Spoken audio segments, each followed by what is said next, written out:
2025 онд иргэдээс 64 мянган гаруй өргөдөл гомдлыг нийслэлд ирүүлсэн байна. Энэ үеэр нийслэлд сүүлийн үед цахилгаан автомашин хэрэглэж байгаатай холбогдуулан цэнэглэх станцгүй байна гэсэн гомдол иргэдээс ирсэн байна.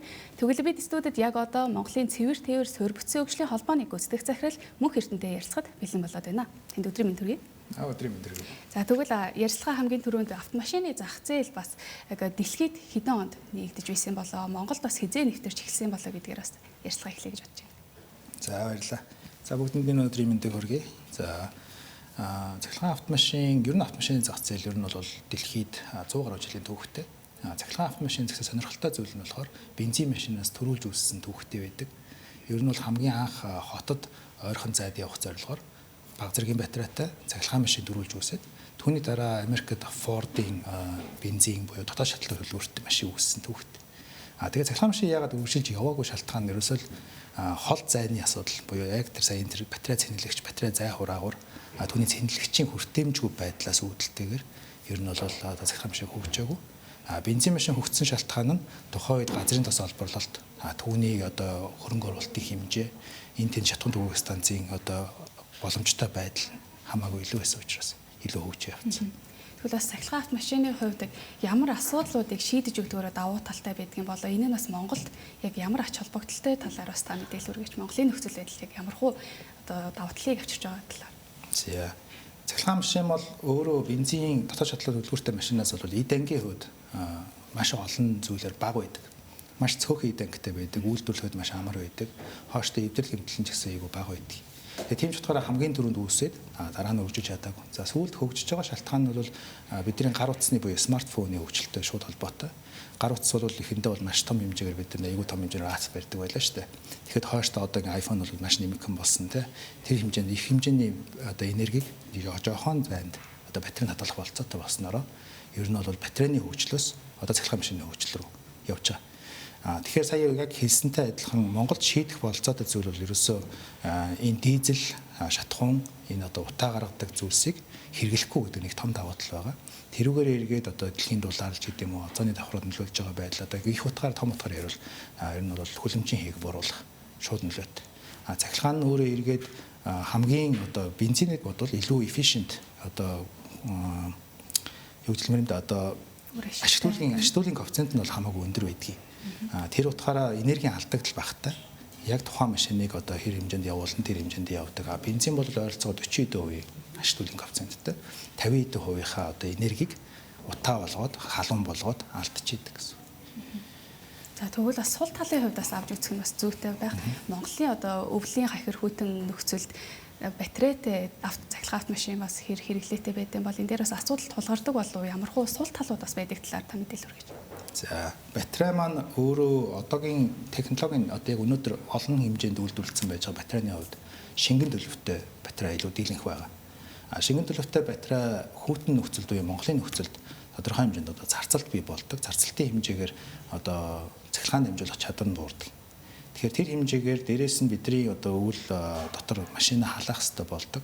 За тэгээд хөгжрөл удаан зогссноос үүдэлтэйгээр ер нь бол анх одоо хэлжээс 100 км явах хэмжээнд хүрдгүү тохиолдол байгаа. Гэхдээ тэр маань одоо 26, 27, 28 онуудын батарейн хөгжлөөс хамаарат одоо хатуу төлөвтэй батарей руу шилжиж орж ирж байна. За дээрээс нь нэг удаагийн цэнэглэлтээр 1000 км явах болцоотой машинууд анханасаа бий болоод эхэлсэн. Тэгэхээр тэр асуудлыг бол ер нь хооштой шийдэж эхэлж байгаа. За Монголын нөхцөлд болохоор эргээд тэр километрийн холын зайны одоо анхал байсан асуудал хэвэндээ байж байгаа. Цэнэглэх станцууд байхгүй байгаас үүдэлтэйгээр Улаанбаатар хотын хэрэглэгчид маань одоо Улаанбаатар хоттой гэртээ цэнэглэж чадж байгаа ч гэсэн хотоос гараад өдөөгийн дархан эрдэнэт рүү орох холын замд гарах гэхээр замдаа яаж одоо цэнэглэх вэ гэдэг асуудал дээр угаасаа тулгараад ер нь бол зогссон байна. Тэгвэл бас тооны тал дээр хидчний цахилгаан одоо цахилгаан автомашины тижээх станц цэнэглэх станц байдсан болоо хотод бас хэд вэ хөдөөгөр хэд вэ энэ бас 23, 24, 25 онтой харьцуулах юм бол бас хэдээр нэмэгдэж өссөн байгаа талаар мэдээлэл таас өргөж. За баярлалаа. Тэгэхээр ер нь бол 23 онд бол цахилгаан цэнэглэгч станцууд бол Монголд баг одоо олон нийтийн хэрэглээний цахилгаан станцууд цахилгаан цэнэглэгчүүд байж байгаагүй. За 24 оноос эхэлж хэрэгжсэн хэд хэдэн төслүүд байгаа. Тэрний хүрээнд бид нар дарханд бол нэлээд олон нийтийн цэнэглэгчтэй. За Улаанбаатар хотын хэмжээнд 3 газар байршил дээр төрийн цэнэглэгчийн станц байж байна. За удаан цэнэглэгч гэж ярьдаг AC эсвэл 220 км 220 одоо вольтоор цэнэглэдэг цэнэглэгч маань бол нэлээд олон газруудад байршсан. Гэхдээ энэ маань бол яг нийтээ олон нийтэд хэрэглэн дээр бол харьцангуй удаан учраас болдгоо. За хувийн хэрэглэн дээр байж байгаа автобус баазын цэнэглэгч станцууд байж байгаа. Дээрээс нь аж ахуйн нэгж байгууллагууд хувь хүмүүсийн цэнэглэх өрнөгийг бол тоог нь бол одоогоор бол нэгтгсэн дүн тооцоо бол байхгүй. Гэхдээ яг одоо шинэ цахилгаан машин худалдаж авч байгаа хүмүүс бол одоо яг ямар арга хэмжээ авч байгаа гэхээр өөрийнхөө дулаан зогсоол дээр цэнэглэгч суйрлуулад шөндөө цэнэглэлчээд маргааш нь эх 7 хоногт бүтэн одоо тэрийг аваад явдаг тийм зарчмаар явж байгаа. Тэгвэл бас шүн хонлоо гэд хүтэн шүн гадаа хонсон цахилгаан автомашин хөлднөө гэсэн асуудал үүсэхгүй гэж ойлгож болж байна зүг үү? Энэ маань ер нь бол яг шууд үүсэхгүй гэхээс илүү үүсэж байсан уу гэдэг асуултаас байгаа. Тэрийг бол ерөөсөө няцаахгүй. 19 онд үйлдвэрлэгдсэн цахилгаан машин бол хөлдөж байсан. Тэгээд 20 он 21 оноос ахуулаад цахилгаан машин үйлдвэрлэгч компаниуд дээр асуудлаа өөрөө олж аваад эргээд батарейгаа урьдчилж халаадаг систем нэвтрүүлсэн технологийн шийдэл гэсэн. Тэр нэвтрүүлснээр хоошоо хөлдөхө болсон. Тэгэхээр 22 оноос хоошоо үйлдвэрлэгдсэн машинууд одоо гадаа бол өглөө хонсон ямар ч хүүтэнд байсан хөлдөх асуудал бол байхгүйсэн. Бас хит халуун ордын харьцуулах юм бол Монголын хүүтэн нөхцөл бас батарейн дээр ээлтэй байж магадгүй тийм ээ. Тий, ер нь бол яг цэнэглэл тал дээр ингээд юу гэдэг удаан байгаа боловч за халуун нөхцөлд батарей яадаг гэхээр бас эргээд нэг эрсдэл үүсгдэг. Хит халалт гэдэг нэг зүйл байдаг. Тэгэхээр Монголын яг зуны нэг хэдэн сарын хугацаанд бол халалт бас бий болно. Тэгтээ бас батарей маань өөрөө технологийн хувьд шийдэл нь өөрийгөө шингэн одоо гормоор хөргөх бас системтэй болцсон. За дээрээс нь сүүлээс нь одоо батарей бол одоо цахилгаан машин бол аюултай гэдэг хүмүүс их ярьдаг болсон шүү дээ. Одоо шатдаг, дэлбэрдэг те. Тэр байдал угаасаа байсан. Гэхдээ нийт бензин машинтай харьцуулах юм бол статистик тоогоор шүү дээ. Цахилгаан машины шатаж дэлбэрэх нөхцөл бол хамаагүй хэд дахин бага байдаг. Даанч бидний нөгөө нэг сошиал медиа хөгжсөнтэй холбоотой ганц нэг юм асуудал болонгууд нөгөө олонд хүрдэг гэдэг юм уу тэр утгаараа яваад байгаа. Сүүлийн батарейны технологиуд яасан гэхээр одоо хадаж одоо ингээд нэвтэлж гэдэг юм одоо цоолж дээрээс нь ингэж нугалж тиймэрхүү тестүүд хийж аюулгүй стандартыг бол өндөр түвшинд барьдаг болсон. Бас нэг чухал асуултыг асуумаар байна. Танаа Монголын цэвэр суурьгцын хөгжлийн холбоо бас яг яагаад байгуулагдсан бэ? Байгуулагдсанаар ямар асуудлуудыг хөндөж бас ямар асуудлуудыг шийдэж чадж байгаа вэ? Бас энд яг ямар бэрхшээлүүд вэ? Засгийн газраас бас ямар хуу одоо дэмжлэгүүдийг хүргэж байгаа талаар бас дэлгэрэнгүй мэдээлэл хүргэж. За холбооны яг нэрээсээ шууд ойлгомжтой сонсогдох хэвээр байх гэж бодоод нэрээ нэлээд бодож өгсөн. За Монголын цэвэр тээвэр гэж. Тэгээ цэвэр тээвэр гэдэг маань ер нь бол угаарын хийггүй одоо ямар нэгэн одоо утаа гаргадаг тээврийг хэлж байгаа. Тээвэр бол хүн тээвэрлж болно буюу бидний өөрсдөө өдөртмөн хэрэглэдэг машиныг ус ойлгож болж байгаа. Дээрээс нь бидний нүүрсний тээвэрч гэдэг юм уу эсвэл хөргөлтийн машин гэдэг юм уу те. Эдгээр тээврүүдийг бас ер нь бол цэвэр болгоё. Буюу байгаль орчин нөлөөгөө ногоон болгоё гэдэг үндсэн зорилготой. Тэгээд ард нь орж ирж байгаа үгээрээ суур бүтцийн хөгжлийн холбоо гэж. Тэгэхээр суур бүтэц буюу дэд бүтэц гэдэг энэ асуудал өөрөө энэ цахилгаан машины одоо нэг юм хязгаар болчиход байгаа.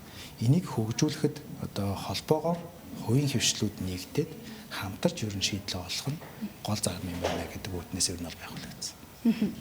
За бас иргэдийн хувьд бас цахилгаан машиныг саадгүй ашиглахын тулд бас бүрдүүлэх шаардлагатай дэд бүтцийн хэмжээнд бас одоо яхааргүй анхаарч байгаа зүйл бол цахилгааны эрчим хүчний их үүсвэр байгаа шүү дээ. Тэгэхээр бас ачааллаа хэр даах чадaltaй вэ? Яг энэ асуудлыг бас хэрхэн шийдэхээр зохицуултуудыг төлөвлөсөн байгаа талаар бас мэдээлэл хүргэж. За Монгол улс цахилгааны ер нь бол дутагдaltaй орон явж байгаа. Одоо хүртэл Оросын холбооны улсаас яг хэрэгцээтэй үедээ цахилгаан импортлдог. Гэхдээ одоо бидний 22 он, 21 он, 23 оны үед одоо бид нар тодорхой хэмжээнд зарим дүүрэг бүсүүдэд цахилгааны хязгаарлалтууд явдаг байсан. Харин 24 он, 25 он тэр хязгаарлалт нэгдүгээр 24 онд маш бага болсон, 25 онд бараг явсангүй. Тэр маань юу гэхээр хэд хэдэн бас цахилгаан станцууд бий болж байгуулагдсан. Бас эргээд нарны болон салхины их үүсвэрийн одоо сэргийгдэгч мөчний төслүүд буюу хувийн төслүүдийг дэмжсэн хууль эрх зүйн орчин батлагдсанараа харин хувийн төслүүд бас тодорхой хэмжээнд ашиглалтанд ороод одоо нийт системд бол нэг ойролцоогоор 10 гаруй хувийг нь сэргийгдэгч мөчөөс нийлүүлээд эхэлсэн байгаа. Дээрээс нь би түвшин одоо нүүрсээр одоо нэг дулаан цахилгаан станц бас нэмж бас 2 3 баригдсан. Тэр хэмжээгээр ер нь бол цахилгааны хүрэлцээ бол одоо улам нэмэгдэж байна. Хоошдоо яг одоо системд бүрэн одоо холбооход бэлэн байж байгаа. Дахиад 10 гаруй хувийн төслүүд одоо хүлээгдсэн, ашиглалтанд ороход бэлэн болчихсон байж. Тэгэхээр тэр маань одоо хэрвээ системд ороод ирэх юм бол бид нар цахилгааны их үүсвэр төр бол асуудал байхгүй.